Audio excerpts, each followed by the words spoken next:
সালাম আলাইকুম। জুলাই মাস অলরেডি শুরু হয়ে গেছে।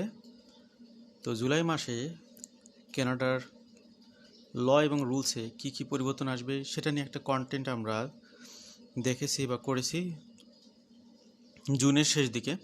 তো আজকে আমরা কথা বলবো জুলাই মাসে কানাডার ইমিগ্রেশন সিস্টেমে বেশ কিছু পরিবর্তন আসবে সেগুলো নিয়ে। অ্যাট এ গ্যালেন্সে বিভিন্ন সেক্টরে এটার যে প্রভাব সেটা নিয়ে কথা বলবো। সবার আগে যে বিষয়টা নিয়ে কথা বলবো সেটা হচ্ছে কানাডার ইমিগ্রেশন কনসালটেন্টদের বিষয়ে একটি রুলস চালু করেছে কানাডা গভর্নমেন্ট, সেগুলো কার্যকরী হবে জুলাই থেকে। এরপরে স্টুডেন্টদের জন্য নতুন রুলসের রিফর্মস যেটা নিয়ে আমরা বিস্তারিত কথা বলেছি সেটা একটা সামারি আপনাদেরকে জানাবো। অ্যাসাইলাম ক্লেম নিয়ে কানাডা গভর্নমেন্ট একটা কনসালটেশনের আয়োজন করেছিল, সেটা শেষ হয়ে গেছে। এটা কি হতে পারে, এটার প্রভাব, সেটা নিয়ে কথা বলবো। আরও বেশ কিছু বিষয় থাকবে। সংক্ষিপ্ত আকারে আজকে আলোচনাটি সম্পন্ন করার চেষ্টা করবো ইনশাল্লাহ। কানাডা এবং কানাডার বাইরে যে যেখান থেকে শুনছেন সবাইকে স্বাগত জানাচ্ছি আজকের এই আলোচনায়। আশা করছি তথ্যগুলো অনেকের কাজে আসবে। New Canada immigration changes in July 2026 you should know. তো কি কি বিষয় নিয়ে কথা বলবো সেগুলো অলরেডি বলেছি। আমরা সরাসরি টপিকে চলে যাব। July continues the pace of federal rule making in 2026 that has already delivered banking fee caps, healthcare expansion, bail reform, and telecom consumer protections across multiple months. তো আজকের মূল আলোচ্য বিষয়গুলোর মধ্যে নাম্বার 1 যেটি বলেছিলাম, ইমিগ্রেশন কনসালটেন্ট রেগুলেশনস ইফেক্টিভ হচ্ছে 15ই জুলাই থেকে। কানাডাতে ইমিগ্রেশন সেবা দেওয়ার জন্য গভর্নমেন্ট থেকে যারা এখানে অথরাইজড পারসন, আরসিআইসি কনসালটেন্ট, যারা কানাডাতে ইমিগ্রেশন সংক্রান্ত পড়াশোনা করে তারা এই সার্টিফিকেটগুলো নেন, এরপরে সেই সার্টিফিকেটের আলোকে প্র্যাকটিস করতে গিয়ে অনেকে অসাধু উপায় অবলম্বন করেন। তারা ক্লায়েন্টদেরকে ফুলিয়ে ফাঁপিয়ে বিভিন্ন ধরনের তথ্য তুলে ধরে অনেক সময় অনেক টাকা চার্জ করেন। এই জায়গাতে একটা রেগুলেশনস কার্যকরী করতেছে 15 জুলাই 2026 থেকে। বিশেষ করে লাইসেন্সড ইমিগ্রেশন কনসালটেন্ট যারা, তারা মূলত এই বিষয়ে শাস্তির মুখে পড়বেন যদি কেউ উল্টাপাল্টা করেন। আর বেনামি কনসালটেন্টের তো কোনো অভাব নাই। আমরা অনেক ভাই বোনদের কাছ থেকে অভিযোগ পাই যে তিনি প্রসেস করেছেন কার কাছ থেকে, কানাডার একজন ব্যারিস্টারের কাছ থেকে। ভাই, ব্যারিস্টার তো কানাডার এই ইমিগ্রেশন বিষয়ে সেবা দেওয়ার জন্য অথরাইজ না। কানাডা ইমিগ্রেশন লয়ার আছে, লয়ার যিনি ইমিগ্রেশনের উপরে যিনি লয়ার, তার থেকে আপনি সেবা নিতে পারেন, পাবলিক লয়ার বা অন্য ক্ষেত্রের লয়ার না। এরপরে যারা আরসিআইসি কনসালটেন্ট তাদের থেকে নিতে পারেন, কিন্তু আরসিআইসি কনসালটেন্ট হলে তিনি যে ধোয়া তুলসী পাতা তা না, তাদের মধ্যেও অনেকেই অনেক ডিসক্রিপেন্সির সাথে যুক্ত। সেই জায়গাতেই মূলত এখানে এই রুলসের বিষয়টা চলে আসছে, যেটা নিয়ে কথা এসেছে 6 মে 2026 থেকে। তো যেটার মেইনটেনেন্সগুলো আরও শক্তপোক্তভাবে কানাডা গভর্নমেন্ট করবে। ইভেন ফেডারেল গভর্নমেন্টকে সেই সুযোগ দেওয়া হয়েছে, যে অথরিটি এগুলো কন্ট্রোল করে তাদের বোর্ডটাকে কন্ট্রোল করার এখতিয়ার দেওয়া হয়েছে কানাডা গভর্নমেন্টের কাছে। তো আপনারা যদি কোনো ডিসঅনেস্ট কনসালটেন্টের মাধ্যমে, লাইসেন্স কনসালটেন্ট যারা ডিসঅনেস্টির কারণে আপনি যদি সাফার হয়ে থাকেন, এটা নিয়ে আপনি অবশ্যই এখানে অভিযোগ জানাবেন। সিআইসিসি পাবলিক রেজিস্ট্রার, এখানে এই অফিসে আপনি যোগাযোগ করবেন। তো এখানে আপনাদের বিষয়গুলো যাচাই বাছাই করে যদি সেগুলো আপনাকে ভুক্তভোগী হিসেবে প্রমাণিত করতে পারেন, তাহলে আপনি সেটার জন্য উপযুক্ত ক্ষতিপূরণ পাবেন। এবং যে কনসালটেন্টরা অসাধু উপায় অবলম্বন করবেন, তিনি লাইসেন্সড হন না কেন, অবশ্যই সেটা লাইসেন্স হইলেই তাহলে তাদেরকে ধরা যাবে। লাইসেন্সধারী না হলে তাদেরকে কানাডা ইমিগ্রেশন ধরতে যাবে না। এই জন্য বিষয়গুলো খেয়াল করবেন। তো এটি কার্যকরী হবে খুব শীঘ্রই। The regulatory changes are separate from the new criminal justice reforms under Bill C-14, also taking effect in July, which carry their own immigration consequences for non-citizens convicted of indicatable offenses. তো এবার next যেটাতে আমরা যাব সেটা হলো asylum system reform feedback deadline on July 20। Asylum সিস্টেমটা বিল C-12 অধীনে নতুন করে রিফর্ম করা হচ্ছে, আপনারা জানেন। সেটা নিয়ে আবার গভর্নমেন্ট পাবলিক কনসালটেশনের আয়োজন করেছে, যে ক্ষেত্রে বিভিন্ন পাবলিকরা পরামর্শ দিতে পারেন যে এখানে কী ধরনের রিফর্মগুলো আসতে পারে। এটা শেষ হয়ে যাবে 20 জুলাই। এই কনসালটেশনটা শুরু হয়েছে 19শে জুন 2026 থেকে 30 দিনের জন্য এই সুযোগটা দেওয়া হয়েছে। এটা নিয়ে বিস্তারিত পড়বো না।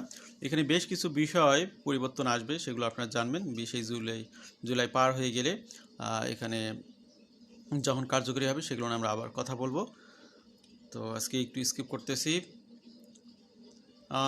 Ontario new YNP workforce priority system, এখানে জুনের 26 তারিখে ওয়ার্কফোর্স প্রায়োরিটি সিস্টেমে এখানে যেটা July is the first full month after Ontario launched Ontario workforce priority system on জুনের 26 ডেটে আপনার নতুন যে সিস্টেমটি চালু হয়েছে তার আগে 8টি ওয়াইএনপি প্রোগ্রামগুলোকে ব্যান করে দিয়েছে, দিয়ে নতুন করে তারা প্রোগ্রাম চালু করেছে। এগুলোর ইউআই লঞ্চ এখনও শুরু হয়নি, খুব শীঘ্রই শুরু হবে সেই সিস্টেমগুলো। তো এখানে 3টি ক্যাটাগরিতে মূলত অ্যাপ্লিকেশনের সুযোগ দিচ্ছে আপাতত।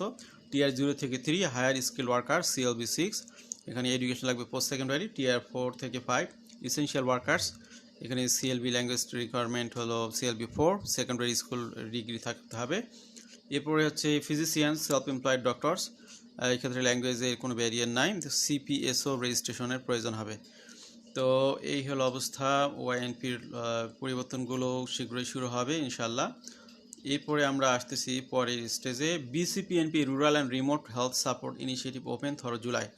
তো ব্রিটিশ কলাম্বিয়া প্রভিন্সে তারা স্বল্পকালীন বা খণ্ডকালীন সময়ের জন্য একটা বিশেষ সুযোগ দিচ্ছে। দি BC provincial nominee programme is currently accepting registration for its temporary rural and remote health support initiative which open June 15। তো এটা 15ই জুন শুরু হয়েছে, এটি আগস্টের 31 তারিখ পর্যন্ত চলবে। পুরো জুলাই ব্যাপী আপনারা এই সুযোগগুলো কনজিউম করতে পারবেন। এখানে 250 জন ক্যান্ডিডেট নমিনেট করা হবে ওয়ান টাইম ইনিশিয়েটিভ হিসেবে, with first invitations expected in the coming weeks. The initiative target workers already employed in British Columbia Public Health Authority in cleaning and security role in a natural or remote community. এখানে 3টি NOC eligible, 3টি janitor, caretaker and heavy duty cleaners, তারপর light duty cleaners, security guards and related security service occupations. Registration are submitted through BCPNP skill immigration expression of interest system. এরপরে আমরা এখানে আরও তথ্য আছে, আমরা স্কিপ করি। 5 নম্বর যেটা, Quebec skill worker spouse can apply for open work permits. তো কুইবেক স্কিল ওয়ার্কার প্রোগ্রামে যারা আবেদন করেছেন, যারা CSQ পেয়েছেন, তারা হচ্ছে এখন যেটা করবেন যে তাদের রেজাল্ট পেতে যদি যেহেতু দেরি হচ্ছে, সেই ক্ষেত্রে তাদের স্পাউসরা এখানে ওপেন ওয়ার্ক পারমিটের জন্য আবেদন করতে পারবেন। সেই রেফারেন্সে এটি আপনার চালু হয়ে যাচ্ছে এখনই জুনের।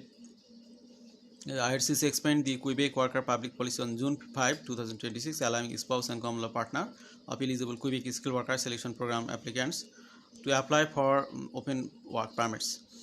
The spouse must have valid temporary resident status in Canada or their status must have expired within last 90 days.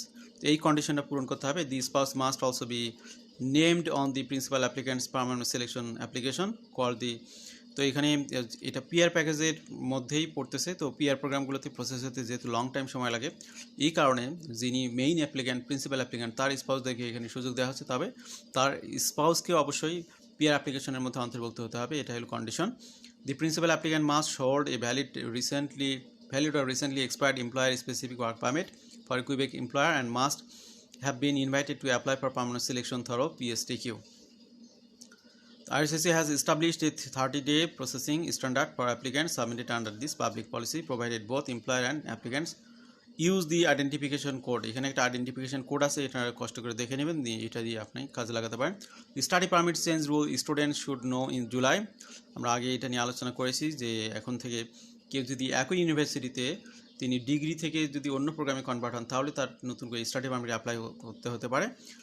এটা যেমন কেউ ব্যাচেলর ভর্তি হয়েছে, সে হয়তো আরেক ডিপার্টমেন্টে ব্যাচেলরে যদি যায়, তাহলে একই ইউনিভার্সিটিতে সমস্যা হবে না তেমন একটা। কিন্তু তিনি যদি ব্যাচেলর থেকে ডিপ্লোমা বা অন্য প্রোগ্রামে যান, তাহলে ডিএলআই এখানে নতুন করে স্টাডি পারমিট আবেদন করতে হবে।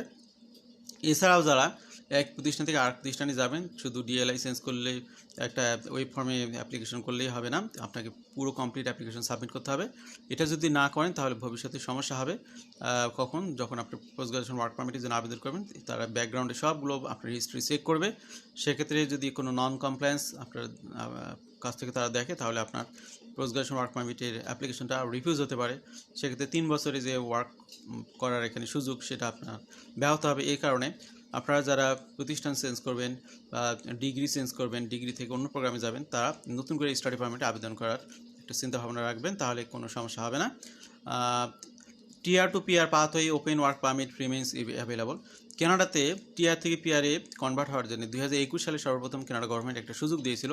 তো সেই সুযোগ ব্যবহার করে সবাই পিআরে কনভার্ট হতে পারেনি। অনেক ব্যক্তিরা টেম্পোরারি ওয়ার্ক পারমিট নিয়েছিলেন। তো এই ব্যক্তিদেরকে আবার 31শে ডিসেম্বর 2026 পর্যন্ত ওপেন ওয়ার্ক পারমিটে আবেদন করার সুযোগ দিচ্ছে কানাডা গভর্নমেন্ট। নিঃসন্দেহে একটা বড় সুযোগ। এই সুযোগটা নিয়ে আপনি কানাডাতে নতুন করে কাজের সুযোগ পাবেন, যেহেতু অলরেডি আপনি কানাডাতে আছেন এবং দীর্ঘদিনের যে অভিজ্ঞতা, সেটার আলোকে আপনি অন্য ব্যক্তিদের তুলনায় প্রায়োরিটি পাওয়ার কথা। তো সেটি পেয়ে আপনি টেম্পোরারি রেসিডেন্ট থাকা অবস্থায় পিআরের বিভিন্ন যে প্রোগ্রামগুলো রয়েছে সেগুলোতে আবেদন করবেন, অথবা রানিং আপনি পিআর অ্যাপ্লিকেশনে যদি কন্টিনিউ থাকেন যে আপনার পিআরটা প্রসেসিংয়ে রয়েছে, এখনও রেজাল্ট আপনি পাননি, সেটা রেজাল্ট পাওয়ার আগ পর্যন্ত আপনি লিগালি এখানে স্টে করতে পারবেন। সেক্ষেত্রে আপনাদের লিগালি স্টে করার জন্য 31শে ডিসেম্বরের আগ পর্যন্ত আপনাকে এখানে ওপেন ওয়ার্ক পারমিট আবেদনের সুযোগ দিচ্ছে কানাডা গভর্নমেন্ট। তো এই হচ্ছে মেইন বিষয়গুলো। আরেকটা বিষয় সেটা হলো যে July means for Canada next immigration plan. 30শে জুন পর্যন্ত কানাডার ইমিগ্রেশন ডিপার্টমেন্ট বিভিন্ন পাবলিক কনসালটেশনের মাধ্যমে অনেক তথ্য নিয়েছে। তার আলোকে আগামী বছরে 3 বছরের জন্য, এই বছরের নভেম্বরের দিকে 3 বছরের ইমিগ্রেশন প্ল্যান ঘোষণা করবে নতুন করে। তো এই হলো অবস্থা। এখানে আমরা যদি আর্টিকেলেন্সে সামারি করি, July 15 CICC immigration consultant registration change করা হচ্ছে। এটা সিস্টেমটা new penalties compensation fund expend public register, অর্থাৎ যারা লাইসেন্স কনসালটেন্ট তারা যদি ফ্রড সার্ভিস দেয় তার জন্য তাদেরকে পেনাল্টি করা হবে, যারা ক্ষতিগ্রস্ত হবে তাদেরকে ক্ষতিপূরণ দেওয়া হবে। জুলাই 20 তারিখে asylum system reform consultation close হচ্ছে। এরপরে 30-ডে feedback window for propose IRPR amendments কার্যকর হচ্ছে। Active Ontario workforce priority scheme, new YNP structure in place, UI system reopening later this summer. এরপরে open BCPNP rural health support initiative registration open until August 31st up to 250 nominations. Active Quebec skilled worker spouse open work permits. Spouse can apply for open work permits until December 31st. এরপরে হচ্ছে active tier two PR pathway open work permits, open work permit available until 31st December for eligible applicants. তারপরে July plus immigration plan level plan interest next phase. Public consultation close June 30, IRCC shaping 2027 to 2029 immigration plan. তো এই হলো আমাদের আজকের আলোচনার সবগুলো শেষ হলো। এর মধ্য দিয়ে আমাদের সাথে থাকার জন্য আবার ধন্যবাদ, কৃতজ্ঞতা। ভালো থাকবেন সবাই। আল্লাহ হাফেজ। আসসালামু আলাইকুম।